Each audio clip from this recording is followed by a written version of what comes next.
Et salut, c'est Rémi. Aujourd'hui on se retrouve pour une nouvelle vidéo, création d'une mare en permaculture. Alors avant de créer ma mare, sur mon terrain, j'ai déjà observé mon terrain, observé le meilleur emplacement qui conviendrait pour ma mare, un emplacement ensoleillé avec pas d'arbres à proximité, et j'ai observé aussi la pente de mon terrain. Donc j'ai vu qu'il y avait une pente dans cette direction et une autre pente qui était à l'opposé de mon terrain et qui revenait ici. Donc ça fait un peu sous la forme d'une cuvette. Donc j'ai choisi on va dire la partie entre les deux pentes pour pouvoir créer ma mare, qui me permettra de récupérer les eaux de ruissellement donc directement dans la mare. Ensuite, une fois que j'ai déterminé que cet emplacement serait le meilleur emplacement pour ma mare, j'ai tout simplement pris un tuyau d'arrosage pour dessiner la forme de ma mare. Donc je souhaitais avoir une forme qui ne soit pas une forme géométrique, mais qui soit une forme un petit peu en forme de haricot, une forme assez naturelle, voilà, pour une mare, pour vraiment que ça colle au mieux à la partie vraiment naturelle, voilà, comme si c'était une mare qui avait toujours existé sur ce terrain. Alors ensuite, bien entendu, j'ai étudié le sol et bien entendu, en fonction de mon sol, donc je n'ai pas pu créer une mare naturelle, donc j'ai été obligé de mettre un liner pour pouvoir étanchéiser ma mare, comme c'est le cas dans la plupart des terrains. Ensuite, j'ai enlevé la première couche tout simplement du sol, donc le gazon que j'ai mis de côté, des bandes de gazon qui me serviront, vous verrez par la suite, pour faire le contour de la mare. Une fois que j'ai donc enlevé cette première couche, j'ai décidé de créer donc une butte sur le côté droit de la mare pour implanter des végétaux par la suite. On peut voir ici le tuyau qui m'a servi pour faire le contour. Ici on peut voir les différents paliers. Donc j'ai créé différents paliers, tout d'abord pour les végétaux, pour pouvoir mettre les végétaux qui ont besoin d'un peu plus de profondeur et ceux qui en ont besoin un peu moins à différentes hauteurs. Et aussi pour avoir tout simplement, pour les poissons, une zone un petit peu de secours pour la partie hivernale. Donc il y a une profondeur à 90, un autre palier à 60, un autre à 30 et un autre à 50. Donc voilà, le palier à 90 servira vraiment pour l'hivernage. Ensuite, j'ai utilisé tout simplement un géotextile pour mettre donc sous mon liner et vraiment en contact avec le sol. Donc de deux épaisseurs différentes. Pour la partie la plus profonde, un géotextile de couleur rouge qui était beaucoup plus épais.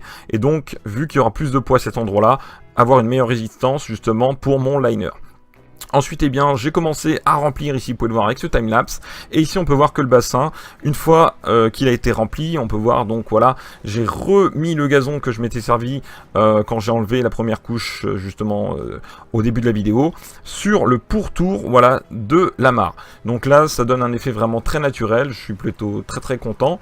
Et puis, ensuite, ici, vous pouvez voir, j'avais mis des galets pour éviter que le vent ne fasse envoler la bâche. Et donc, j'ai acheté donc des sacs de pouzzolane qui me serviront donc de filtration mécanique. Et donc ici on peut voir le bassin, donc du moins la petite mare terminée, avec donc une cascade en face justement qui sert en même temps de filtration mécanique, puisque derrière cette cascade il y a un bac. Alors je vous montrerai dans une prochaine vidéo où il y a tout un système donc de filtration mécanique à l'intérieur. Et puis dans la mare donc il y a aussi donc des plantes qui ont été implantées pour la filtration biologique cette fois-ci. On peut voir ici au milieu une petite plante qui est tout simplement une plante oxygénante. Il y a des plantes dépolluantes. Enfin voilà, il y a différents types de plantes en fonction donc des besoins que j'ai donc pour cette mare. Ici on peut voir donc que le décor, j'ai souhaité le faire vraiment le plus naturel possible. Donc j'ai utilisé vraiment du bois. Ici on peut voir un vieux tronc que j'ai récupéré. Alors on voit encore le liner pas mal, parce que là c'est pas totalement terminé.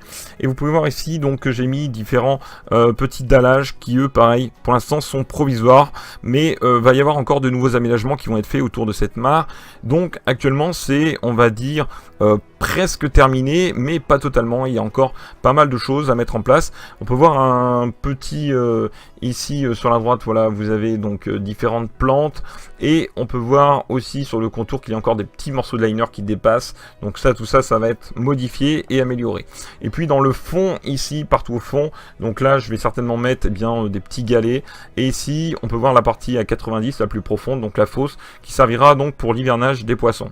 Ici ça va être un petit partie du jardin aromatique. Ici vous avez la souche, et ici on peut voir la partie avec la pouzzolane et la cascade, donc qui sert de filtration mécanique. Et donc il y a aussi sur ce bassin, donc tout simplement sur cette petite mare, un panneau solaire qui alimente donc une petite pompe qui fait donc du 500 litres par heure, voilà, qui pour l'instant est suffisant, mais qui sera sûrement complété par d'autres pompes solaires. Donc une petite pompe solaire, et comme ça donc le bassin est vraiment autonome à 100%. Donc on peut voir ici voilà la décoration. J'espère que cette petite vidéo un petit peu rapide sur la création de ma mare vous aura plu. Si c'est le cas, n'oubliez pas de laisser un petit commentaire. Et bien entendu, si vous souhaitez en savoir plus et avoir un peu plus d'explications sur pourquoi installer une mare dans votre jardin en permaculture, quels sont les avantages, les inconvénients, j'en ai parlé un peu plus longuement dans un podcast Radio Maker que je vous invite à aller voir, le lien est juste en dessous de cette vidéo. Voilà en tout cas les amis, sur ce, je vous souhaite une très bonne fin de journée, peut-être une bonne journée pour d'autres ou une bonne nuit, et on se retrouve très bientôt pour de nouvelles vidéos. Allez sur ce, n'oubliez pas que vous êtes formidables. Ciao!